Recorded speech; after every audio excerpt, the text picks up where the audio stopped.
Hey, how's it going? So Chris from New York submitted this Cars passage, and his challenge to me was basically talking about, okay, Nicholas, I understand to, look for the shifts in tone, but what if a passage doesn't have a shift in tone? Or if it's really, really, really, really hidden, or if it's a passage where there doesn't seem to be much of an argument by the author. It's just sort of factual. Well, I'm going to dive in and see what we can do. So, the approach to this Cars passage is going to be the approach that I use for every other passage. It's not going to change. I'm going to go to the bottom of this passage here, and I'm going to look for a title. And there's no title. So now I'm going to slowly, in about 5 to 10 seconds, I'm going to scan my eyes up the passage, just kind of briefly trying to give myself some context, because otherwise I have no idea what I'm about to get into. So I can see Waldorf, Christianity, anthroposophy. I can see Steiner, 20th century, Darwinism, karmic cycle, inorganic world, consciousness, anthroposophy, philosophy. So, okay, and anthroposophy. So it seems like it's going to be a passage about anthroposophy. I don't know what that is, but it's going to be a passage about anthroposophy. So essentially, this is a tactic that I use to maintain focus, to calm my nerves down before a passage that I'm not really familiar with, and to maintain stamina consistently passage to passage. So imagine that this passage wasn't number 3, it was like number 8 on the Cars section. Your brain is fried, you don't know what's going on, and then you're hit with anthroposophy and you're like, I'm done. So definitely looking for the title. If no title, no worries, relax. Just scan your eyeballs up the passage, try to pull out keywords to give yourself some context. And by doing this, you allow yourself to forget the previous passages that you worked on, forget the previous section, which would be physical sciences on the MCAT, and stop worrying about the future passages, stop worrying about the future sections, which would be bio and psych. So we come up, we scan, and we give ourselves some context. Basically, we prime ourselves. We kind of know what to look for now. And what I imagine is I close my eyes now, and I imagine myself pulling out of a file cabinet in my brain anthroposophy and philosophy and things like that. And everything else goes back inside my brain, and I put it away. So I take a deep breath, and I focus on reading for understanding. Now, when I read, sometimes I like to trace with my fingers. So if I have to do that here, don't laugh at me. It helps. Try it. Okay. Olav Hammer's scathing critique. And you know what I might do, actually? I'm going to go ahead and just look at the clock. It's like 10:39 right now. We'll see how long this takes me to read. Olav Hammer's scathing critique of anthroposophy centers primarily on his assertion that anthroposophy is not science, but scientism. Okay, so that's kind of like a shift in tone right there. Although it's not really from the author, him or herself, there's still a word there, but scientism. So it's not science, but it's scientism. So it's going to be important for us to understand Olav's argument. That shift in tone gives us an indication about Olav's argument, which I'm sure will be important. It's not science, but scientism, which is the inappropriate application of the methods of empirical science to all areas of life, and the assertion that the only true knowledge or facts that can be discovered are those revealed through typical scientific methods, both in subsuming the natural sciences under the umbrella of spiritual science, and in its unjustifiable defense of fringe sciences such as biodynamic agriculture. Anthroposophy places itself firmly in the realm of the delusional, holds Hammer. Okay, so we know what we know which side of the coin he's on when it comes to anthroposophy. Olav doesn't like it. Great. Because he thinks it's scientism. It takes science too far. Anthroposophy is a philosophy founded at the start of the 20th century by Austrian philosopher and social reformer Rudolf Steiner. The core mission of anthroposophy is to help individuals develop imagination and intuition and to study the spiritual world with the same objective rigor as the natural sciences. Okay. So Olaf has a bit of a point. People were expected to develop a super sensory consciousness which could then be used to study the spiritual realm and report back in a way intelligible to those who had not yet developed such consciousness. Steiner believed that the spiritual realm was real and had the same objective existence as our material one. Okay, so we can see how vastly different Olav and Steiner are. So we get anthroposophy here. Olav says it's scientism. Steiner says, no, it's not that much of a stretch. You can absolutely study the spiritual world with the same objective rigor as other sciences. Okay. Great. So we can keep going. Steiner defined human nature as existing of 4 different components: a physical body that is created from and returns to the inorganic world, an etheric body, an astral body, and a unique component called the ego. I don't really like to pay attention too much to these details. Like, I'm not trying to learn what anthroposophy is. I'm trying to learn what the arguments for and against anthroposophy are. So that's a difference. So I know some of you might be thinking about, I have to memorize all these details and this, I have to write everything down. Notice I haven't written a single thing down. Why? Because I'm keeping things light. Again, with the boogeyman method, if you guys don't know, the boogeyman method here, the objective behind it, it's basically a way to kind of, again, not think of the MCAT as a boogeyman, but say, you know what, it's not that scary. Because like the more you tell yourself that the MCAT's like the boogeyman, like, oh my god, it's gonna be so hard, the less motivated you are to kind of jumping in and being like, you know what, no, I can read this thing. It's not a med school test. It's an undergraduate test for med school. I can do this. So I mean, I don't really worry myself with the details, because if the questions below ask about the details, I'll have enough understanding of the overall argument that I'll know where to go back to. It's not a big deal. It doesn't waste much time. But I'm really focused mainly on understanding what the main contexts are, what the shifts in tone are, and what the main argument is. That's pretty much it. So going back, let's see real quick. We have, yeah, so this is what human nature is existing. And give it a second. I think my computer's buffering. Yeah, so, you know, if the main argument, the whole passage is about anthroposophy, and Steiner's talking about defining human nature, that's another indication to me about, okay, I probably don't need to spend so much time and effort memorizing what human nature is, when it's not really about what Steiner defines as human nature. The passage so far has been about the pros and cons of anthroposophy, whether or not it's science, scientism, this or that. So I hope that gives you some bit of a breathing room when really my philosophy is not to miss the forest for the trees. Okay, so let me get my pen back. Humans reincarnate as part of this because they're that. This last point reflects anthroposophy's odd view of evolution. A single unspecialized archetype was the progenitor of all animal life, and organisms are devolved from this state rather than evolved towards an increasing complexity, as in Darwinism. It was in this discussion of anthroposophical evolution that Steiner's work drew the attention and ire from so many in both philosophical and scientific circles. If you don't know what ire means, definitely look it up. If you don't know what different vocab words mean, I mean, it doesn't take more than 5 seconds to just Google it. But they got attention and wrath from so many, both in philosophical and scientific circles. So really, this claim right here was like the undoing of anthroposophy from the scientific and philosophical communities. Steiner's defenders in the middle and later parts of the 20th century emphasized that such criticism ultimately missed the point. While a number of esoteric traditions flourished at the end of the 19th century, like theosophy, none of them come in the same criticism as anthroposophy.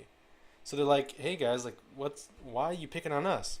So defenders such as Herbert Hahn counter that we ought to look at the practical application of anthroposophic ideas and judge the philosophy not on its rarefied esoteric principles, but on its effect in the real world. Again, that gives us insight into his main argument, the shift in tone here. So it's like a micro shift in tone, but again, anytime you see a shift in tone, it gives insight into the argument. So we know Hahn's argument, and we know Olav's argument, and we know where Steiner's argument is. So Christianity is not to be judged through a meditation on the paradox of how a being, Jesus, could be both fully man and fully God, but rather on the great works and good charity actually demonstrated by Christians. We only ask the same. So now we know where Hahn is. We know what his argument's saying. He's saying, guys, why such harsh criticism? You guys are missing the point. You don't do this with Christianity, so why are you doing it with us? You wouldn't do it with other things. Why are you doing it with us? And et cetera, et cetera. So we get where he's at. And Hahn points out the Waldorf schools around the world, which focus on holistic, developmentally appropriate education for students at all levels. They typically produce young adults that are far more well-rounded and creative and who excel at lateral thinking and problem solving. They assert. Biodynamic agriculture developed in the 1920s laid the foundations for both modern organic farming. So they're basically giving evidence for why it's a good thing. So as many arguments are structured like that, they give evidence for why your belief is right. Biodynamic agriculture, blah, blah. Finally, Steiner's ideas about this is great, fantastic.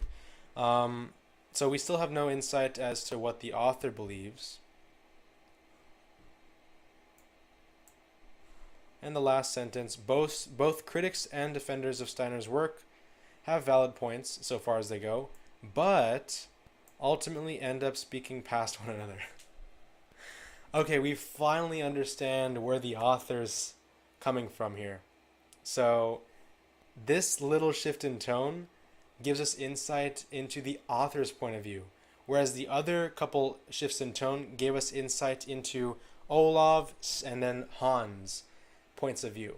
So we got Olav, we got Hahn, so against anthroposophy, for anthroposophy, and we got the author's point of view finally. The author's basically saying, yeah, they all have valid points and all, but they're kind of talking past each other. They're not even debating.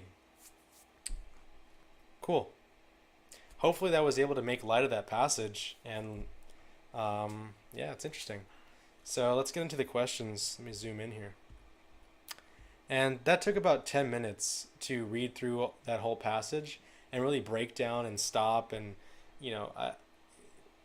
basically, if I hadn't have explained myself, it would have been about 5.5 minutes to read the passage, even by reading slowly and with emotion. It wouldn't have taken more than about 5.5 minutes, which is perfect. I like to give myself 10 minutes total to finish a passage, including the questions. And so 5.5 minutes I like to spend reading, and about 4.5 minutes I'll spend kind of plowing through the questions, because I spend more time reading the passage because I like to really make sure that I understand, the main arguments and the shifts in tone really solidly. I really want to get engaged with what's happening in the passage, because then it really arms you with the core. It arms you with a lot of support. You know what the main arguments are. You'll be able to pick the answer choices that have the most support from the passage's argument. So it actually, you make up time by spending a little bit of time reading for understanding. You make up time later on when you're approaching the problems. So let's look at the problems. Had Steiner's writings never addressed the concept of evolution? So my first question here, we're going to make a problem-solving tree, guys. Remember that. Let's look at the strategy checklist here if you don't remember. So we have, did I read with emotion, first of all? Check. Did I circle highlights and shifts in tone? Check. The first 2 points are about how to read the passage. The second 2 points are about how to read the problems. And the third 2 points are about how to answer the answer choices. So I did number 1, did number 2. Now number 3, number 4 basically are saying, come up with a problem-solving tree, and then from that problem-solving tree, you'll be able to kind of package your understanding of the problem and create what I call answer choice E. So let me show you what that looks like. So problem solving tree is the MCAT gives you problems. So you have a problem at the top, and just like problems in real life, if I called you and said, hey, I have a problem, help me, you wouldn't be able to help me right away. What would you have to do? You'd have to ask me questions to gain clarity and understanding of my situation, get answers to those questions systematically, and then be able to take that new understanding of the situation and then solve my problem. So just basically like this, it's like you have you have a problem, then you have questions about that problem, and then you answer those questions. And then, so over here, like, if we had a couple questions here, get the answers, then the combination of all the answers to your sub questions, that becomes answer choice E, I like to say. It's like the solution. So answer choice E is like the perfect answer. Like pretend that, there was no multiple choice on this exam, that it was only short answer. Then your points from this and this become this and this. So they become the complete full understanding of the situation with which you then use to determine which of these are strong or which of these are weak. So that's what I mean when I say, did I create a problem solving tree and did it come up with an answer choice E? And I try to do that, force myself to do that for every problem, whether it's science passages or cars, that doesn't matter. Problem solving tree essentially is how problem solving occurs. It's just that a lot of us don't really take the time to do it and build it into a habit. So while you guys are studying on your own, or in a group, whatever, building the habit of these strategies is more important than finishing the test. No one's timing on these tests. They're not being graded. They're there for you to train and build good foundational habits so that you can reproduce it and replicate your performance on the real thing. You want to give yourself the highest chance to use perfect strategy when it comes to the real test. You don't want to be like, oh, well, I shortcut my way through studying, so I'm going to basically I'm going to have less foundation when it comes to the real test. So that's one. And also, I would say that, well, I'm losing my train of thought. So let's just get back to it and show you. So had Steiner's writings never addressed the concept of evolution, so my first question is, how did they address evolution is my first question. And then what was the result of him addressing evolution? So those are the first questions that I need to answer. And then it says, which one of the following would likely have occurred? So then that's the last one. So it's like, okay, which one of these would have been the result? So I suppose the first question, number one over here, number two over here, number three, the first question that we need to answer is, how did they address the concept of evolution? Like, what was it about? And if you remember from reading the passage, they basically said that human beings were actually the least evolved. You know what I mean? So it kind of was completely opposite to Darwinism. And so that's the first question. So we answered that. I can actually use a different color here. So we got this. So yeah, human beings devolved. And then number two's question was basically saying, okay, what did that imply? What was the implication of them expressing the concept of evolution in that way? Well, the implication was that it got a bunch of ire. Remember that? Wrath? It got a bunch of wrath from the philosophical and scientific community. And then, yeah, great. So we know about that. So then this third question over here is which one of the following would have likely occurred if this had not happened? And, well, I'm assuming that if the discussion of evolution by Steiner caused a lot more criticism, then if that didn't happen, then that a lot of criticism wouldn't have really existed. So there would have been a lot less criticism. That's basically it. That's all I can say about that. That's the most support I can give. And Anything else is a rationalization. There's nothing else that you can extrapolate with good support from this passage apart from that conclusion. So with that being said, let's go through and let's tackle the answer choices. So we did number 3, number 4. Now we got to do number 5 and number 6, which says, did I use bracketing to eliminate answer choices?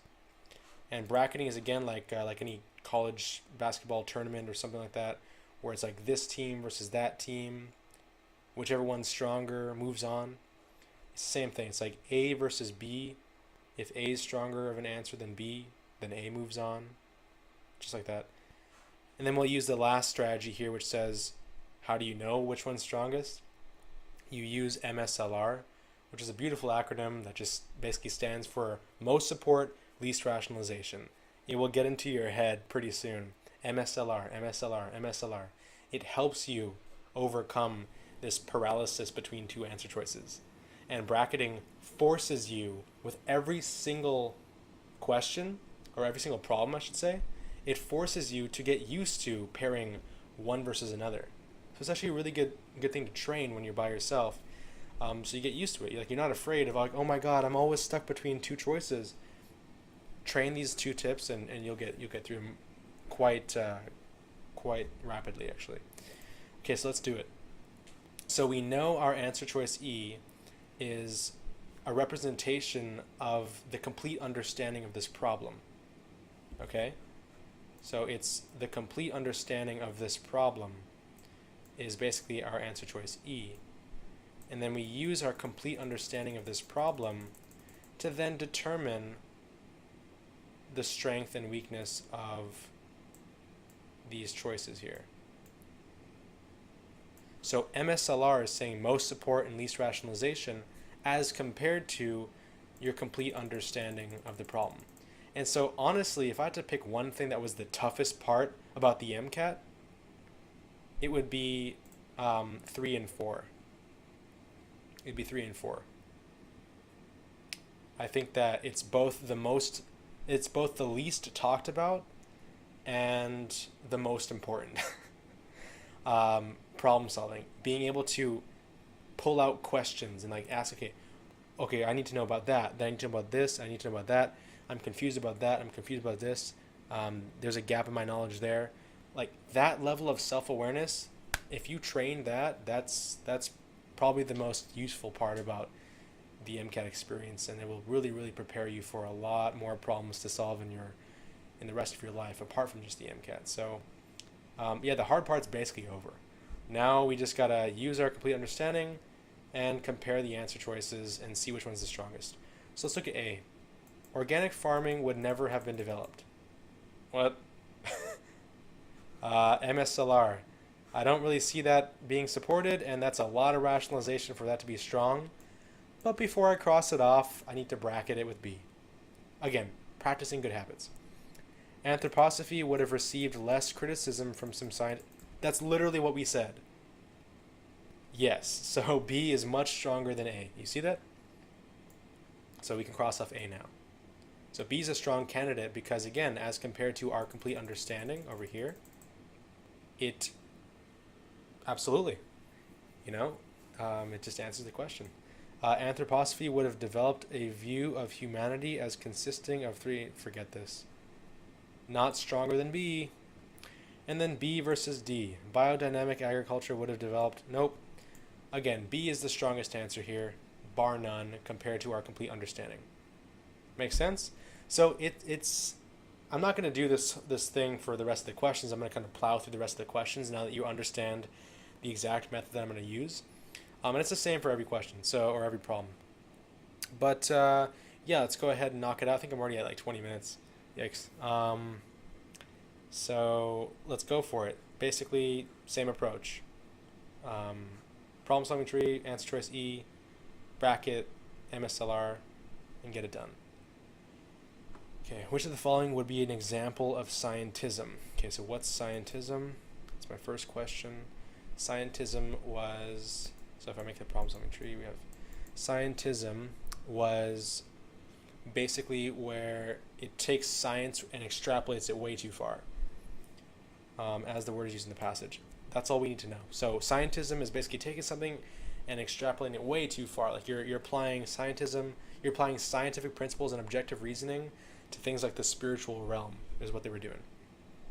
So that's the second question, is how did they use it in the passage? So the first question was, what is scientism? The second question is, how did they use it in the passage? And from our understanding, from our complete understanding of those two questions, we'll come up with the answer choice E and use that to pick the right answer. Okay, so again, scientism, extrapolating science way too far, taking science way too far, and then and the second question was, how do they use it in the passage? Well, they said, like, okay, you can use science to explain things like the spiritual realm. So whatever answer choice sounds like that, MSLR will be the right one. So a behavioral economist thinks the best way to assess product packaging as a marketing tool is to empirically observe actual shoppers and whether they look at or reach for a type of package rather than through search. That's an appropriate use of science. That's I wouldn't say that's a very strong answer. Versus B, a psychic. Psychic.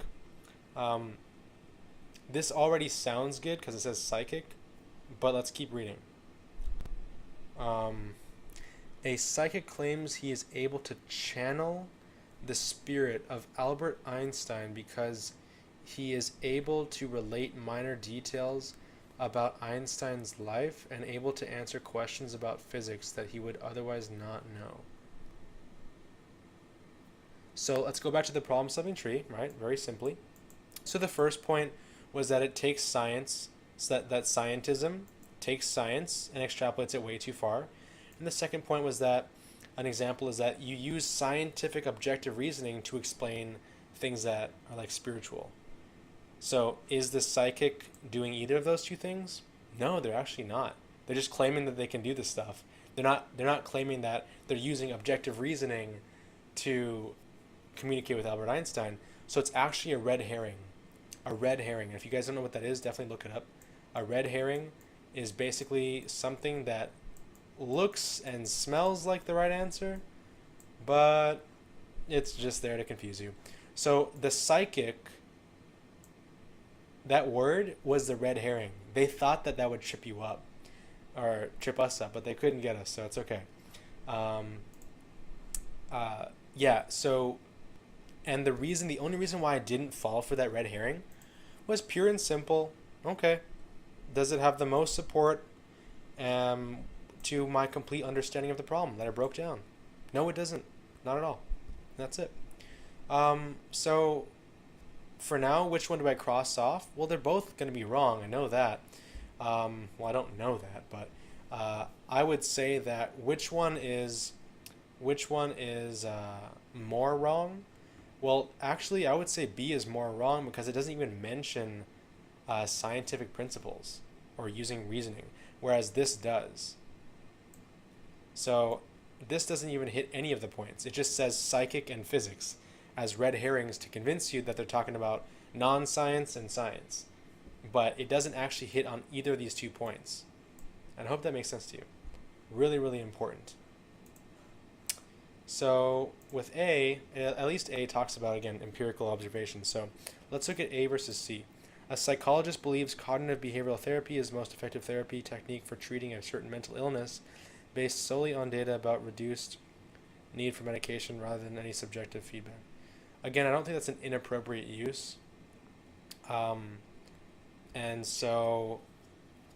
I would say that because it does at least mention like you're doing this as opposed to any subjective feedback, I suppose that kind of hits to the second point where it's like solely objective reasoning. So we'll cross off A here, but I feel like I'm rationalizing that a bit. So hopefully D is the right answer. Let's see. A researcher believes the only true way to measure the value of poetry is to do brain scans of people while they read the poem and measure the level of activity. Definitely. That's definitely stronger than C. Okay, great. Han and Hammer would most likely disagree about which of the following. Well,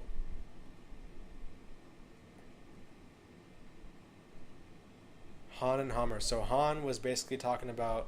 So again, my first question is, what did Han talk about? Second question is, what did Hammer talk about?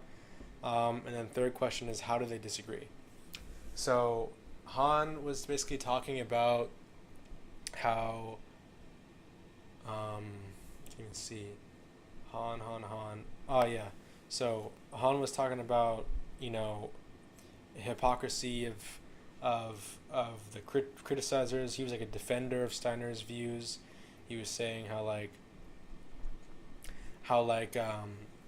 you know, he was basically talking about like the Christian thing, saying that, you know, you gotta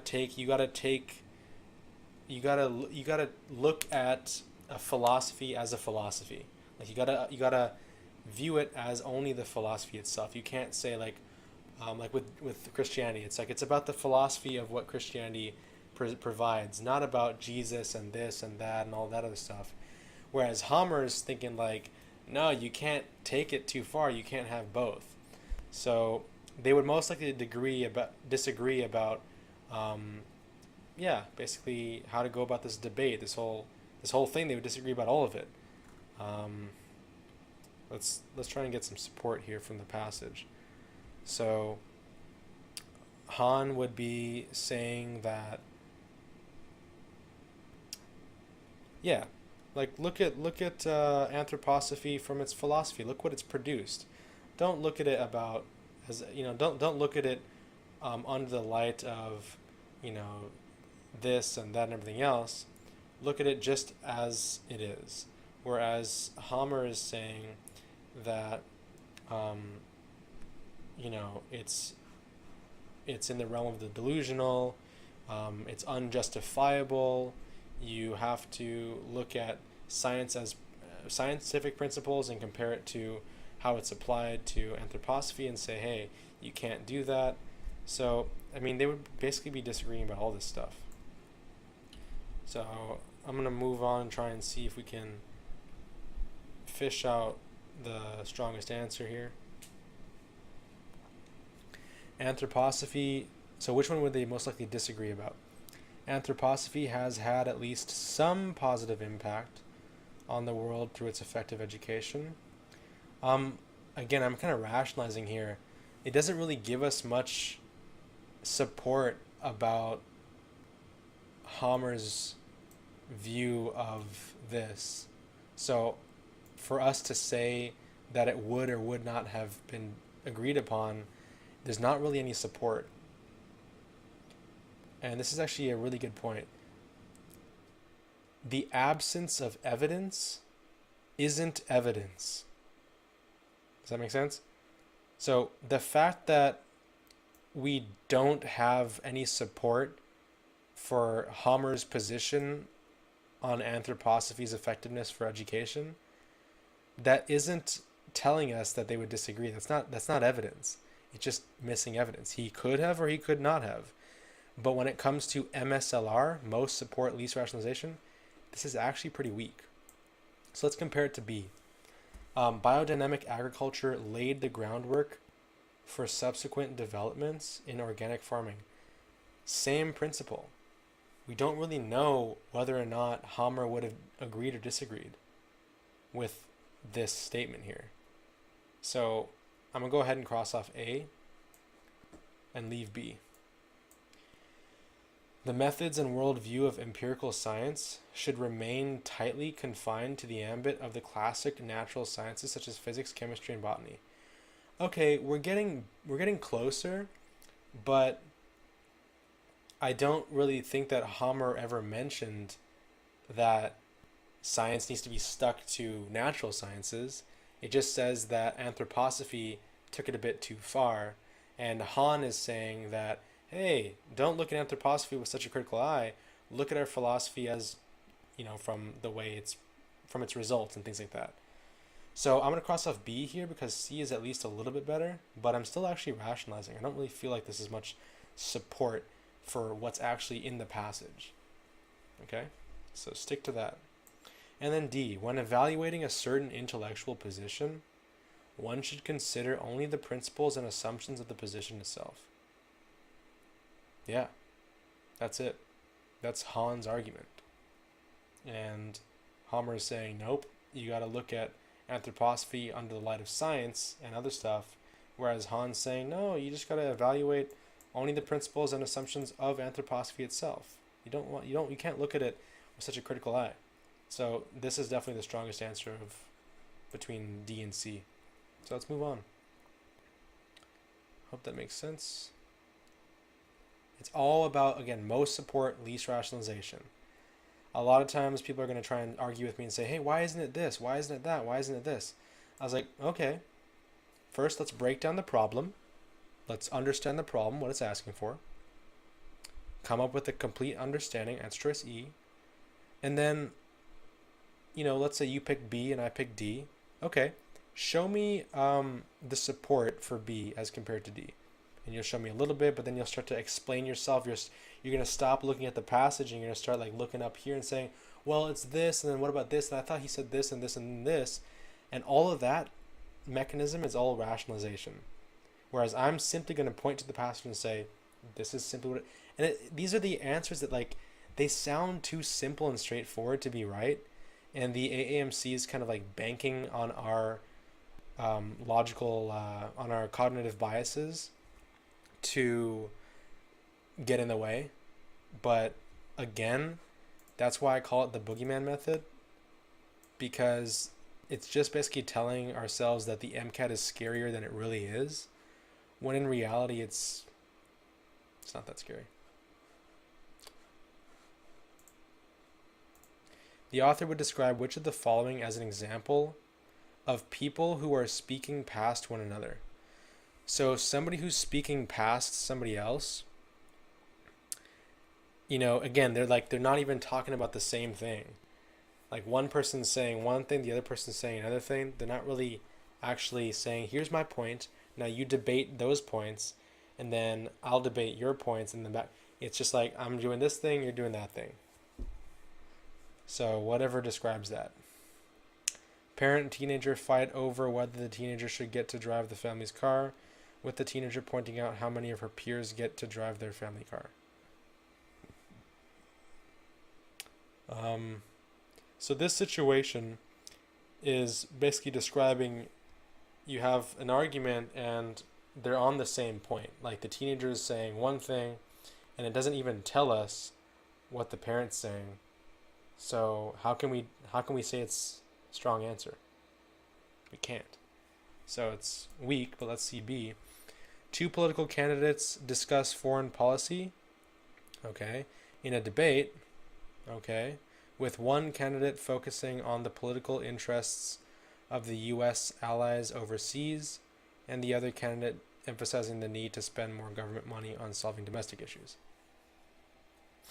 Yeah, so one guy's talking about overseas things, and the other guy's talking about domestic stuff. That sounds exactly like what we're talking about with Han and Hammer. So definitely stronger than A. So we'll cross off A. And let's see B versus C. 1 second.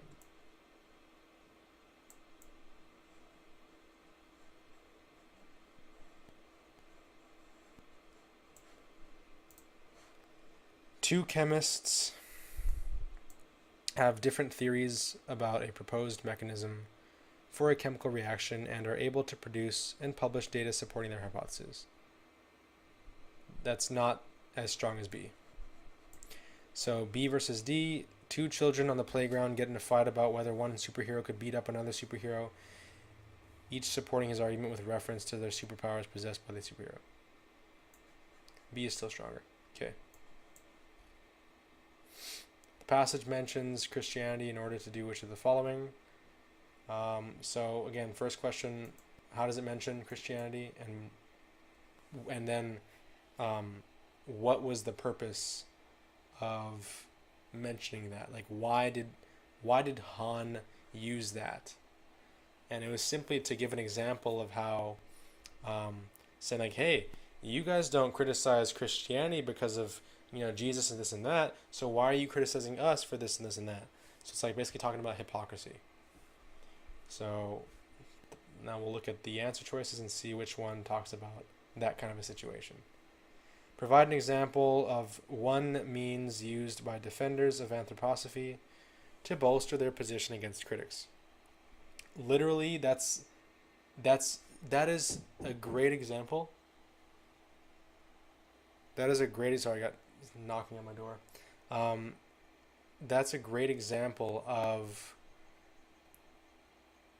One second, I lost my train of thought. It's a great example of how an answer, again, that's very straightforward. You might tell yourself it's too simple to be right. This actually is pretty strong. Whenever there's a question that's asking about like the purpose of mentioning something or the purpose of using a sentence, really be as straightforward and descriptive as possible. Like if this Christianity sentence was mentioned in the passage as an example of the hypocrisy of people who criticize anthroposophy, then that's literally the answer. So this is what this is saying. Provides an example of one means used by people who support anthroposophy to bolster their position against critics. So that's pretty strong. B says prove that anthroposophy is not an example of scientism. That's not why it was used. A versus C demonstrate that anthroposophy's positive effects through Waldorf schools and organic farming make blah blah blah. Nope, too much rationalization. And imply that Christianity itself is an example of scientism, and point out the hypocrisy of those attacking anthroposophy. So A versus C here, it's actually going to be A, because this is why Han used it. But the problem is asking why the passage mentions that. So A is the stronger answer here because A is describing why the passage mentions it, why the author mentions it. It's an example of that, as opposed to D, which is how Han uses it. And that's not what the problem is asking. Okay. Last question. Those who defend anthroposophy rely on each of the following except. So those who defend anthroposophy rely on each of the following except. So essentially, how do people defend anthroposophy? Well, again, they used like a bunch of different examples. I mean, Steiner and Hahn were talking about how you have the opposing side being hypocritical. You have look at all the wonderful things that anthroposophy has done, things like that. So whatever doesn't describe those would be the answer. So reasoning by analogy based on other worldviews, that's the Christianity thing, so it can't be that. They did use this. A demonstration of apparent hypocrisy by critics, again, both of them are pretty much wrong. So let's just cross off one. So a proof that scientism is irrelevant to the good works done based on a view. They never used any proof that scientism is irrelevant. I don't think they ever even acknowledged that anthroposophy is scientism. So I'm going to say C is stronger than B. D, a utilitarian argument about positive outcomes. Yeah, they talked about how positive anthroposophy was, so the answer is C. Okay, great. Hopefully that was helpful, Chris. And to those of you who also joined in and checked out this video, I hope that was helpful for you guys as well. Essentially, once you finish that passage, make sure that you go over this strategy checklist just to make sure that you did what you're supposed to do. Building good habits. It takes time, but like I say to a lot of my students, if you want to get a better score than 90% of the population, you're going to have to do what 90% of the population won't do. So with that, I'll talk to you guys soon.